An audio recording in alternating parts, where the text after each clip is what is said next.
अस्सलाम वालेकुम। ज़रा इस वीडियो को देखिए। Going to Mumbai, you should know Marathi first of all. You're telling me that I need to speak in Marathi. Yes, want to do that? Please do that. बोल रही है मुंबई उतरिए आपको बदतमीजी दिखाती है। ये क्या तरीका होता है? बदतमीजी क्या होती है? ये क्या तरीका होता है? मला मराठी माहिती नाही ना, तुम बसा. What's your You're name? going to Mumbai, you should know Marathi first of all. No, I don't speak Marathi. You know English? I will not. ऐसे बदतमीजी क्यों कर रही है? बोल रही है मराठी बोल. What is this? What is this? वो बोल रही है बदतमीजी नहीं. बदतमीजी दिखाती ये देखिए. What's your name? है. Whatever my name is. What's your You're name? going to Mumbai, you should know Marathi first of all. Air India में ये बदतमीजी हो रही है एंड ऐसे ऐसे लोग ट्रैवल कर रहे हैं. क्लियरली मुझे धमकी मिली कि तुम बॉम्बे जा रहे हो, बदतमीजी क्या होती है तुम्हें वहां बताएंगे और तुम्हें मराठी बोलना पड़ेगा अगर तुम बॉम्बे में रहना चाहते हो. तुम बॉम्बे जा रहे हो, मुंबई जा रहे हो तो तुम्हें मराठी आनी चाहिए. What is this? What kind of mentality is this? ऐसे बदतमीजी क्यों कर रही है? बोल रही है मराठी बोल. What is this? What is this? वो बोल रही है बदतमीजी नहीं. बदतमीजी दिखाती है. ये देखिए. महाराष्ट्र में कौन सी भाषा बोली जाती है? सब भाषा. कौन सी बोलता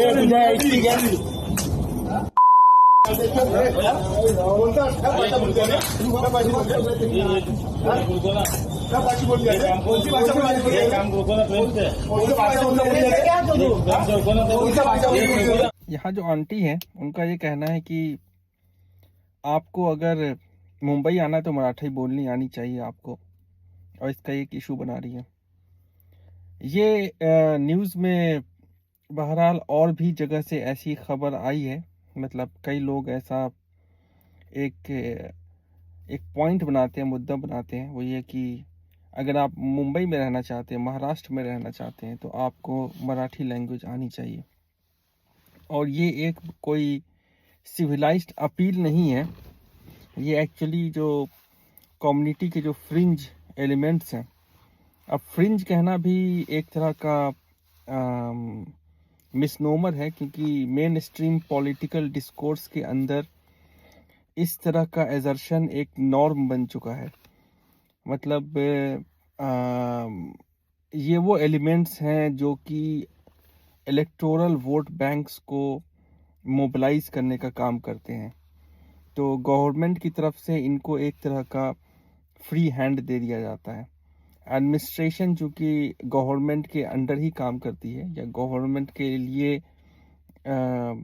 हैंड्स एंड फीट की तरह बिहेव करती है, तो एडमिनिस्ट्रेशन भी कोई ख़ास इस पे रेस्ट्रिक्शन नहीं लगाती है, क्योंकि फिर उनके ऊपर पॉलिटिकल प्रेशर होगा और फिर जो लोग हैं, जो एडमिनिस्ट्रेटिव पोजीशन पे जो लोग हैं, उनके लिए परेशानी क्रिएट होगी. बहरहाल अब देखिए, इस तरह की जो डिमांड होती है और ये डिमांड कब एक हम्बल डिज़ायर से लेकर एक पॉलिटिकल फोर्स की तरह बन जाती है, ये समझने की ज़रूरत है. जहाँ तक लैंग्वेज का मामला है, जितनी भी लैंग्वेज है ह्यूमन सिविलाइजेशन में जो पहले रह चुकी है, जो अभी चल रही है, और आने वाले वक्त में बहुत सारे लैंग्वेज हो सकता है नए आएंगे, उन सब लैंग्वेज की कुछ ना कुछ ख़ास बात होती है. लैंग्वेज का जो एक रिलेशनशिप है वो कल्चर के साथ भी होता है. तो कल्चर जो होता है वो डेवलप होता है, जिस तरह से लोग रहते हैं, रीति रिवाज जिस तरह के होते हैं, लोगों का लेन देन जिस तरह से होता है, और उसमें जो है एक ख़ास किस्म की बोली, एक ख़ास किस्म का डायलेक्ट डेवलप होता है. और वो जो बोली और डायलेक्ट होती है किसी न किसी एक इस्टेब्लिश्ड लैंग्वेज के ग्रामेटिकल स्ट्रक्चर की गोद में पैदा होती है, या उसमें उसकी नशोनुमा होती है. तो कहने का मतलब ये है कि जितने भी डिफरेंट कल्चर हैं वो एक लैंग्वेज या एक बोली को रिप्रेजेंट करते हैं. अब होता तो ये है कि, या होना ये चाहिए कि अगर आप अपनी बात किसी दूसरे से मनवाना चाहते हैं, तो या तो आपकी बात में इतना वज़न हो, इंट्रिंसिकली इतना वज़न हो, उसके अंदर खुद इतनी सलाहियत हो कि वो दूसरे लोगों के हार्ट एंड माइंड को कैप्चर कर ले. है ना। तो फिर आपको किसी चीज़ को फोर्स करने की ज़रूरत नहीं पड़ेगी।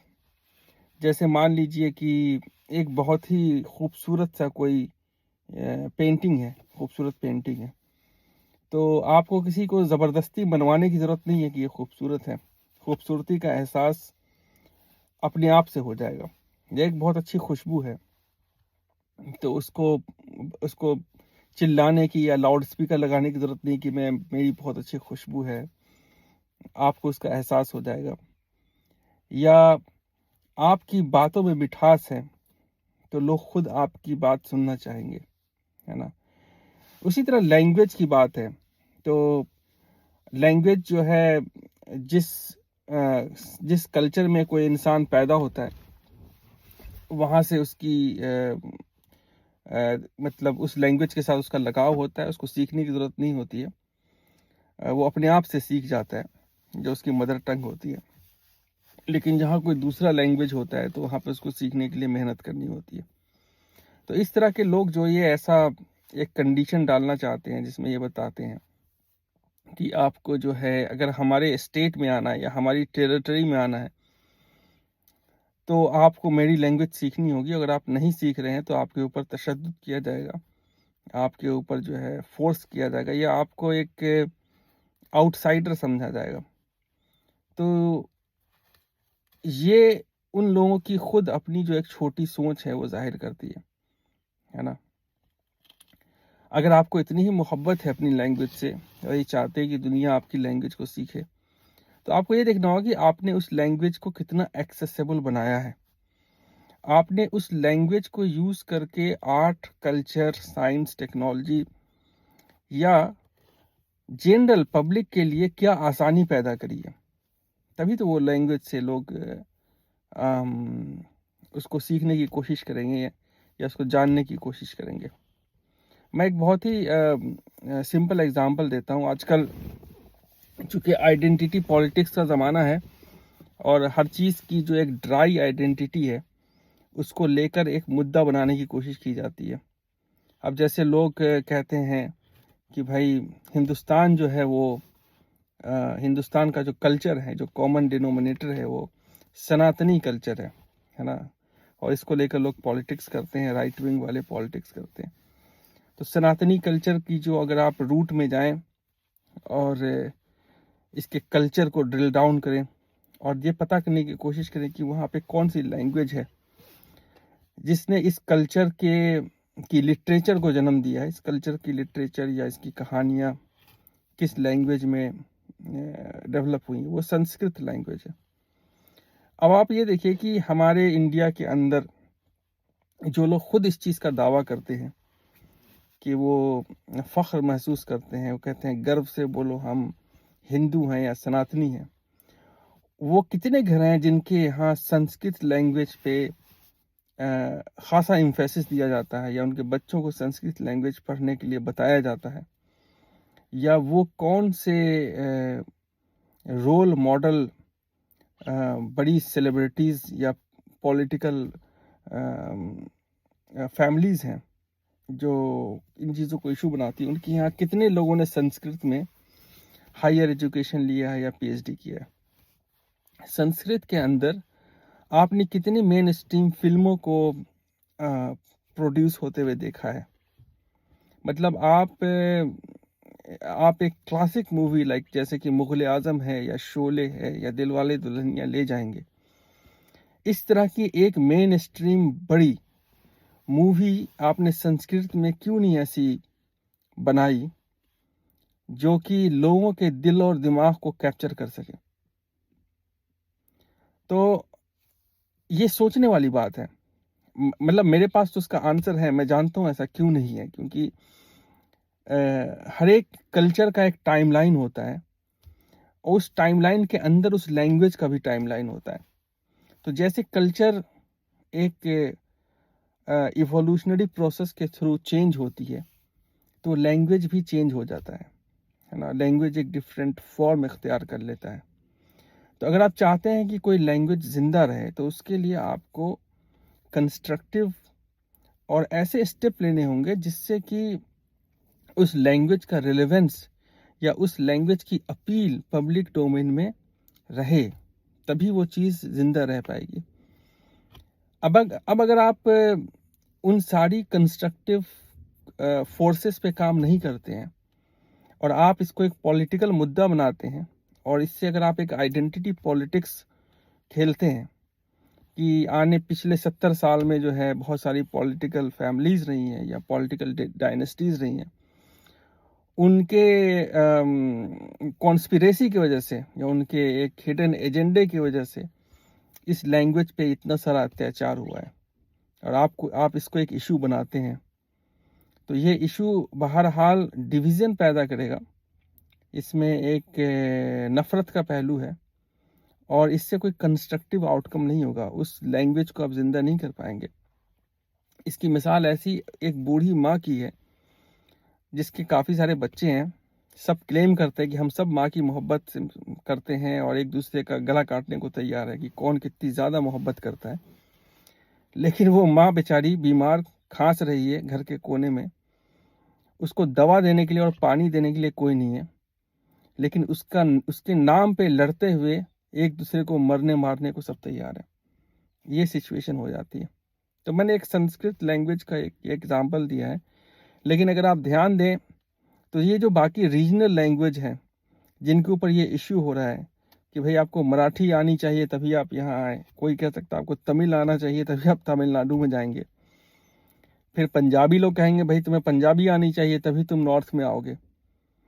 तो ये तो एक ऐसे मतलब नर्सरी और किंडरगार्टन के जो बच्चे होते हैं उनका जो आईक्यू है, मेरे ख्याल से उनका ज़्यादा डेवलप होता है इन लोगों की वजह से। ये जो अंकल और आंटीज़ हैं जो लड़ रही हैं इस लैंग्वेज के ऊपर, ये सोचने वाली बात है कि हमारी सोसाइटी और हमारी जो एक माइंडसेट की जो मैच्योरिटी है वो कहाँ जा रही है, किस डायरेक्शन में जा रही है, और हम इस सोच के साथ हमारा अंजाम क्या होगा। बहरहाल लैंग्वेज का हम कुछ भी भला नहीं कर पाएंगे इससे। आपको तो ये होना चाहिए, अगर आप लैंग्वेज सचमुच जानते हैं, इतना अच्छा आपको प्यार है लैंग्वेज से, तो आप उसके अंदर इनोवेटिव और कल्चरल पहलू ऐसा पैदा करें कि लोग खुद मुतासिर होकर उसको सीखने की कोशिश करें, है ना। एक और पहलू इसका ये है कि ये सारी जो सोच है किसी वैक्यूम में पैदा नहीं होती है। इस सोच को डिलिबरेटली जन्म दिया जाता है, और इसको जन्म देने वाले हमारे पॉलिटिशियन हैं। जब वो ये देखते हैं कि हमारी जो सोशल इश्यूज़ हैं, स्टेट के जो इश्यूज़ हैं, वो इश्यूज़ सॉल्व करना नहीं चाहते हैं, वो इश्यूज़ वहीं के वहीं रहने देना चाहते हैं, और वो अपनी एक ग्रीडी जो उनका अफेयर है, पॉलिटिशियंस का जो ग्रीडी अफेयर है कैपिटलिस्ट सोसाइटी के साथ, वो बना के रखना चाहते हैं। तो भाई आम लोगों को किस चीज़ के से उनको फंसाया जाए, तो उसमें रिलीजन आ जाता है। बहुत ही सरे फहरिस्त है रिलीजन के नाम पे आप लड़ा दीजिए। लोग इमोशनल हैं, वल्नरेबल हैं, और जब रिलीजन की बात आती है तो यहाँ दिमाग का जो एक स्विच है लॉजिक और रीजनिंग का, उसको फट से स्विच ऑफ कर दिया जाता है, और जो इमोशन का जो स्लिपरी स्लोप है उसमें सब जो है फिसलना शुरू कर देते हैं। एक ही रिलीजन है, उससे बात नहीं बनी तो कास्ट है, फिर उससे भी बात नहीं बनी लैंग्वेज है, उससे भी बात नहीं बनेगी तो हो सकता है किसी ज़माने में भाई आपकी नाक कितनी लंबी है, आपकी आँख कितनी छोटी है, उस पर बात शुरू हो जाएगी। तो इस चीज़ का अंत नहीं है। इसका अंत जो है एक अगर इंसान बेवकूफ़ रहना चाहे और वो उस पर बज़िद हो तो फिर कोई उसको अक्लमंद नहीं बना सकता है। हम और आपको सोचने की ज़रूरत है, इस पे सोचें, विचार करें। और एक बहुत ही अच्छा पोएम था, हमने बचपन में पढ़ा था 7वीं क्लास में, कि मीठी बोली, मीठी बोली, उसके कुछ लाइन से सब तो मैं भूल गया, लेकिन 2-3 लाइन मुझे याद है कि रगड़ो झगड़ों का करवापन खोने वाली, दिल में लगी हुई काई को धोने वाली, मुख खोलो तो मीठी बोली बोलो प्यारे। मीठी बोली, अच्छी मुस्कुराहट, ये एक ऐसा लैंग्वेज है जो कि दिलों को जोड़ने का काम करती है। जब दिल जुड़ जाते हैं तो आपको लैंग्वेज की ज़रूरत भी नहीं पड़ती है। आँखों ही आँखों में, निगाहों ही निगाहों में आप अपने दिल की बात दूसरों तक पहुंचा सकते हैं। लेकिन आपके जब दिल कटे हुए हैं, दिल बहुत दूर दूर हैं और नफ़रत भरी हुई है दिल में, तो हमें एक दूसरे को नफ़रत करने के लिए या एक दूसरे से झगड़ने के लिए किसी बहाने की ज़रूरत नहीं है। बस हमारा और आपका होना ही काफ़ी है और झगड़ा शुरू हो जाएगा। उम्मीद है हम इस पे सोचेंगे और अगर मेरी बात समझ में आई है तो कुछ कंस्ट्रक्टिव स्टेप लेंगे अपनी personal, family, social, national level पे, ताकि ऐसे इश्यूज़ को हम प्यार और मोहब्बत से सॉल्व कर सकें। अस्सलाम वालेकुम।